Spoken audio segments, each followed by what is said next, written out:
I've had requests to show the garden or give a tour.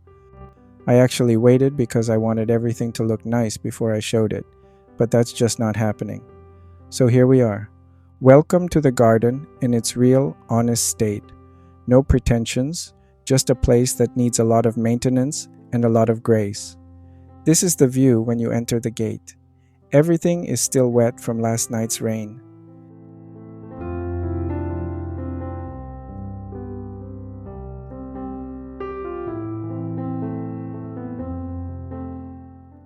On the left is a struggling tarragon plant and a newly planted mulberry. If you follow my channel, you might remember the video where I shared how mulberry leaves can help remove the bitterness from aloe vera. That's not the reason I planted it. Mulberry has so many good uses that it deserves a spot here.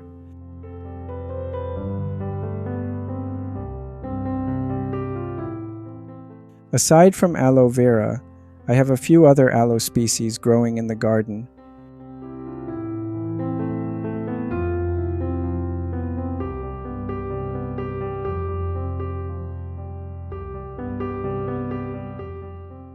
Near the cemented fence is the Aloe California. A friend from the US gave me just 2 thumb-sized pieces, and now they're trying to take over the space.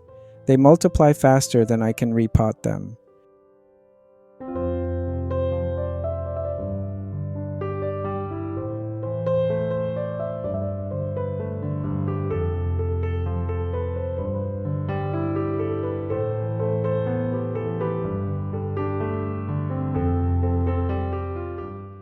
These bigger aloes in pots are Aloe maculata, also known as soap aloe or Aloe saponaria.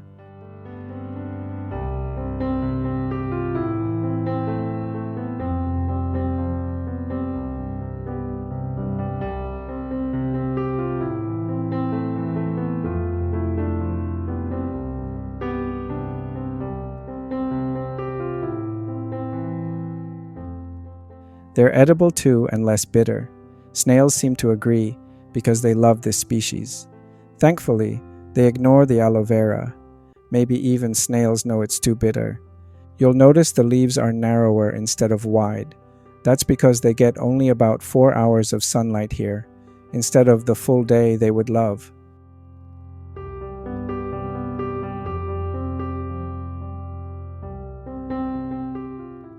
This next one looks like an aloe, but it's actually a gasteria. I believe this is the coast oxtong, or giant gasteria. These small aloes in pots are Aloe ibitiensis. They're young, but already producing pups. I'll show you the bigger ones later.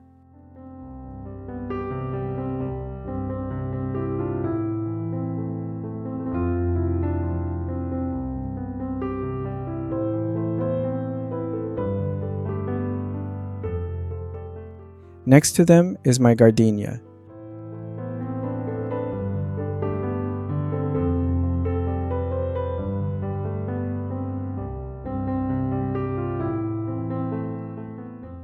The flowers are so fragrant that they're like a natural welcome scent when you enter the garden.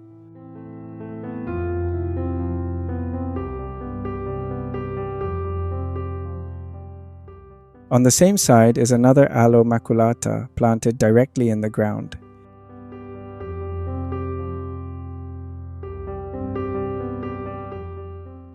It has just started to flower.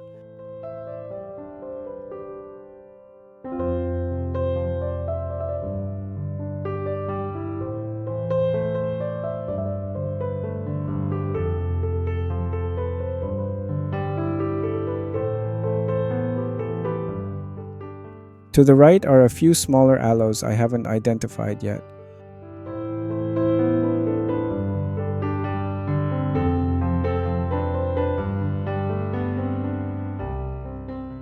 There are also a couple of desert roses surrounded by some aloes, similar to the ones I showed you earlier.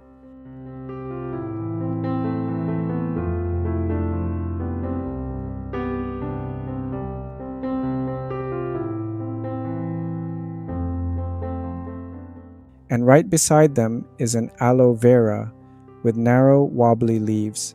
Again, a sunlight problem.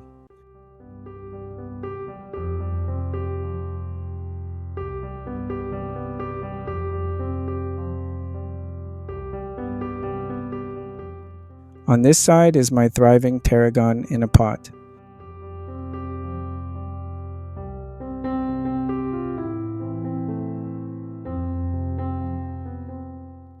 I have turmeric plants scattered around the garden, with a few here. Please ignore the bamboo ladder.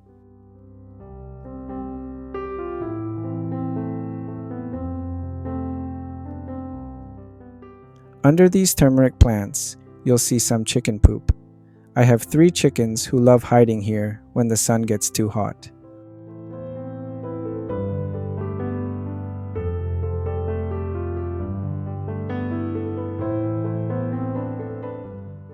This plant is the Aztec sweet herb. It's genuinely sweet, sweeter than stevia. The only thing is, it has a minty or camphor-like aftertaste, which limits its uses, unlike stevia, which is purely sweet, but still very interesting to grow.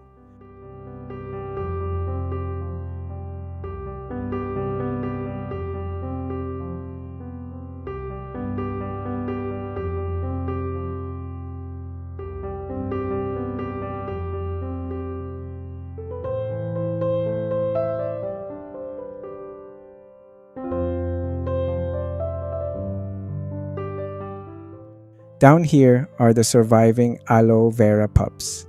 This area gets only about 3 hours of sunlight when the grapevines above are pruned, but most of the time it is shaded.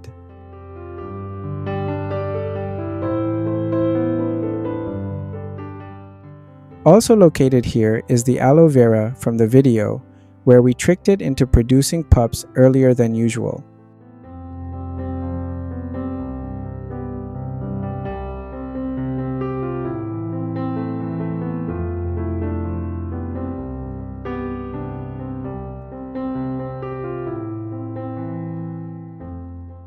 The healthy 9 pups it produced have grown bigger, but are not yet ready for separation.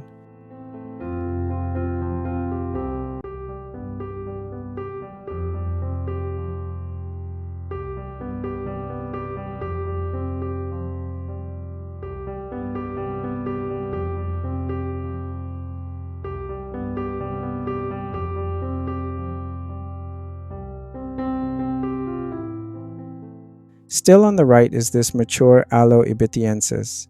It's already flowering and actually flowered twice this year.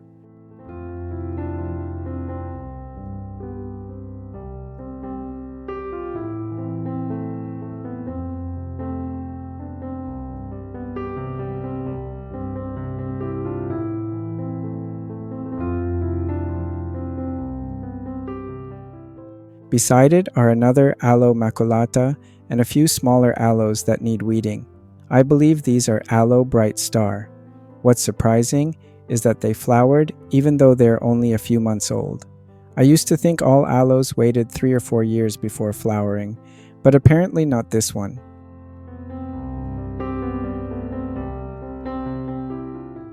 Moving on, I have another row of Aloe maculata and Aloe ibitiensis.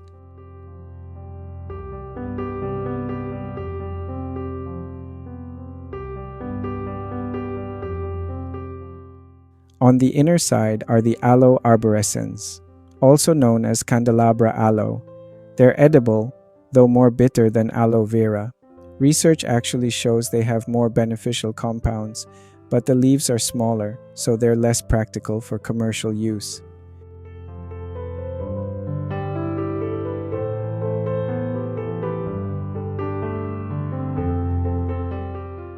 This one is Aloe juvena, or tiger tooth aloe. I find it challenging to grow in our weather because it's extremely sensitive to wetness. Whenever I plant it, I have to keep it indoors while it's rooting, or it will rot.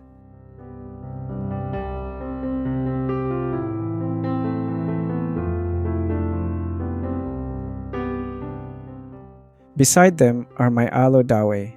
They propagate so fast that I've already thrown many into the compost because I simply ran out of space.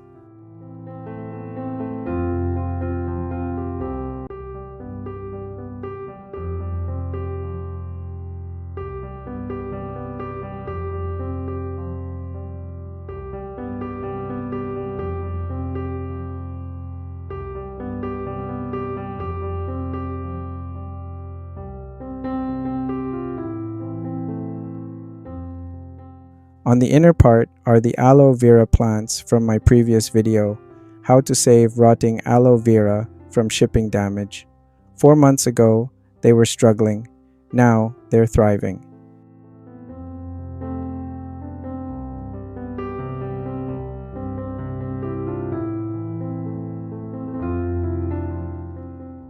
This particular area is under the grapevines, so the plants only get partial sun.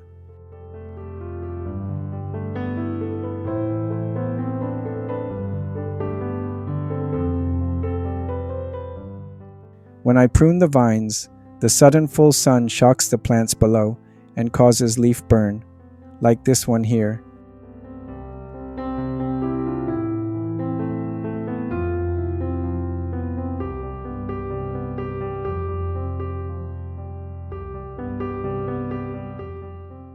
And the yellowing Aloe Vera chinensis.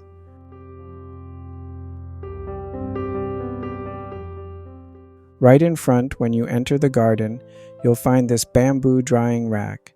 I use it to dry aloe vera plants and leaves before shipping. I also have a video about how to prepare aloe vera for shipping, if you want to check it out.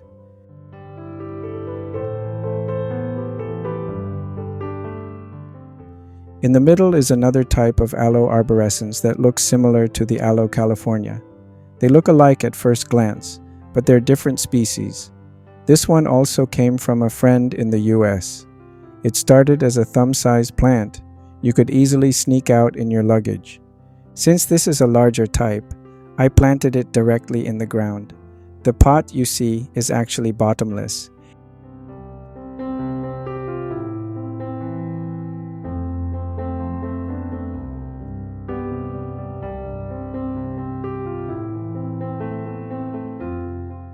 Here's one of the chickens. His name is Aloe. The other one is Vera. Yes, Aloe and Vera. I know, I couldn't resist.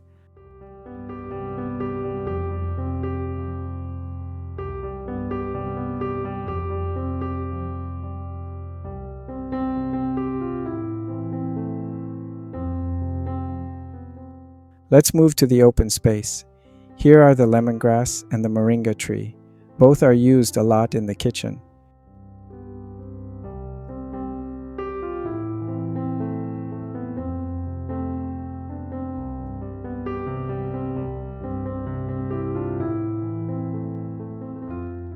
From this point on, everything is mostly aloe vera. I've arranged the pups in pots this way, mainly because I'm out of space.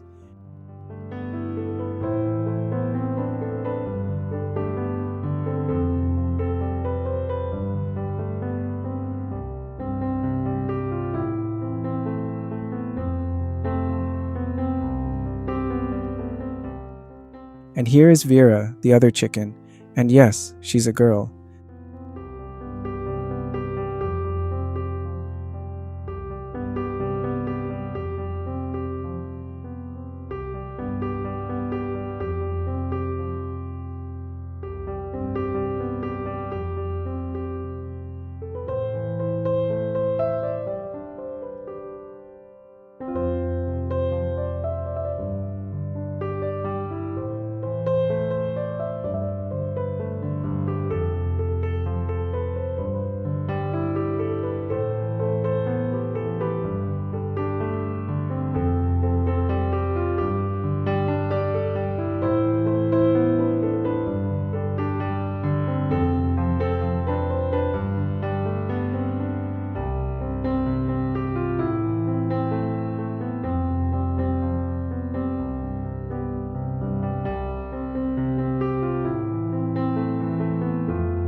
These aloe vera plants are supposed to be repotted into bigger containers, but I don't have the space.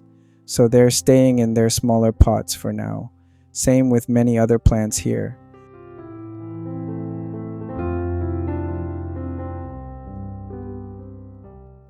I've even used the pathways for plants. This year alone, I moved out more than 2,000 plants, and the garden is still crowded. You'll notice the aloe vera plants here are shorter than before. That's because I recently cut and repotted all of them. If you're new to the channel, I have videos showing exactly how to repot tall aloe vera plants. The garden needs serious weeding, but one advantage of using pots is that weeds don't spread easily to the main plant. As you can see, most of the grass and weeds are outside the pots. Only a few grow inside.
In here are aloe vera pups crowding in pots.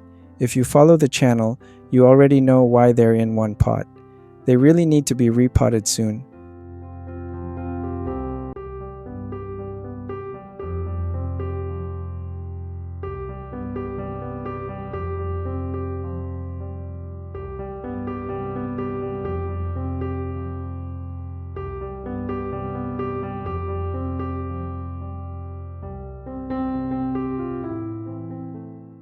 I also have more herbs here, pineapple mint and strawberry mint.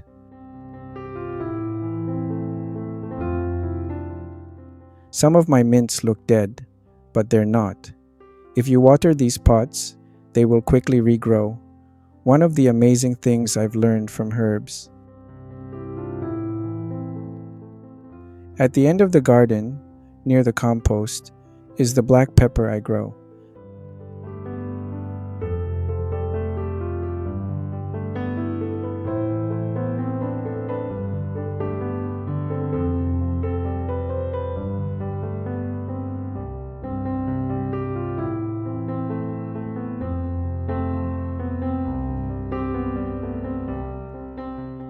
This is what my compost looks like: grass clippings, aloe vera leaves, and kitchen scraps. The soil I harvest here is what I use for all the plants.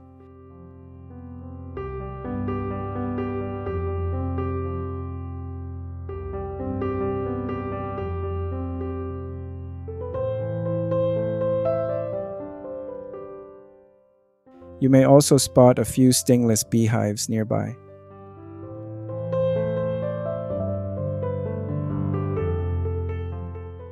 On this side are my ginger plants and tree sorrel.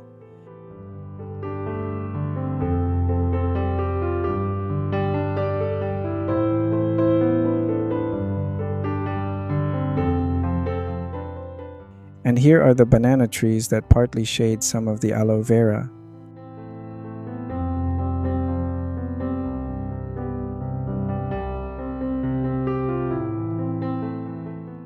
Finally, this is the view from this side of the garden.